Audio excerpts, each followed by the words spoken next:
Fernanda Manhota, como eu disse, segue conosco aqui porque tem mais medidas do governo Donald Trump para a gente analisar essa questão das tarifas. O quanto que está se configurando, Manhota, uma estratégia morde-a-sopra, digamos assim. Coloca a tarifa, bota o bote na sala, aí chama para conversa, tá bom, ganha mais um mês. Novamente, outro mês.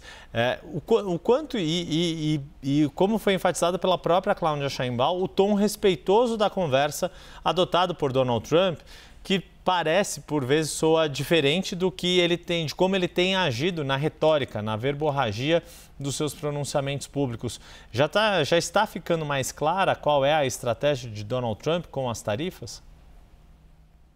Pois é, Yuri, o Donald Trump usa, né, a guerra comercial e o poder econômico dos Estados Unidos claramente como um elemento de coerção.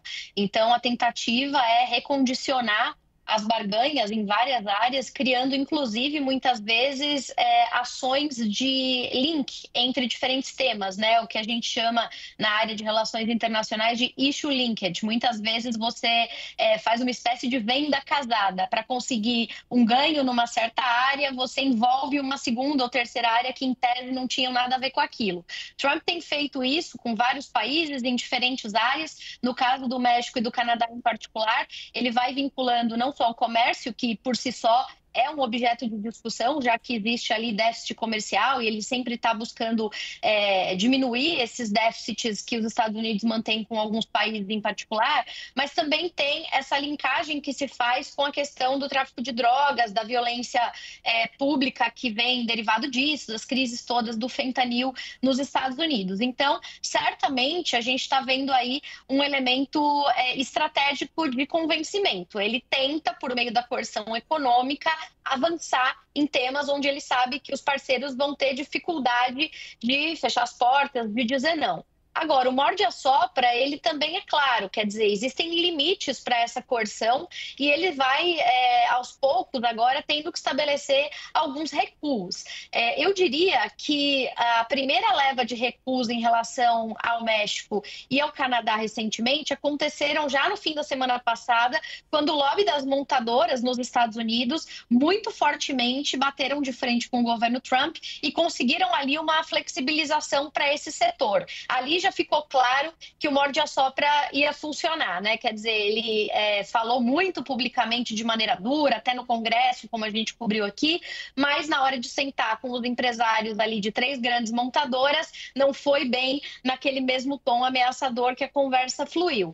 Agora, com o Canadá e com o México, algo parecido acontece. E nesse caso, para não descredibilizá-lo politicamente, afinal de contas, ele tem um eleitorado a quem ele precisa continuar endereçando as suas mensagens, ele usa um interlocutor. Então, eu diria que o Trump tem sido o policial mau, né, o bad cop, e ele elegeu para ser o seu good cop o secretário de Comércio, que é quem tem levado adiante essas negociações, inclusive quem vai fazer essa negociação aqui com o Brasil é o Howard Lutnick, né? Então, o Howard mesmo chegou a dizer que ele estava em busca de uma política de meio termo em relação ao tarifaço que o Trump anunciou mundo afora.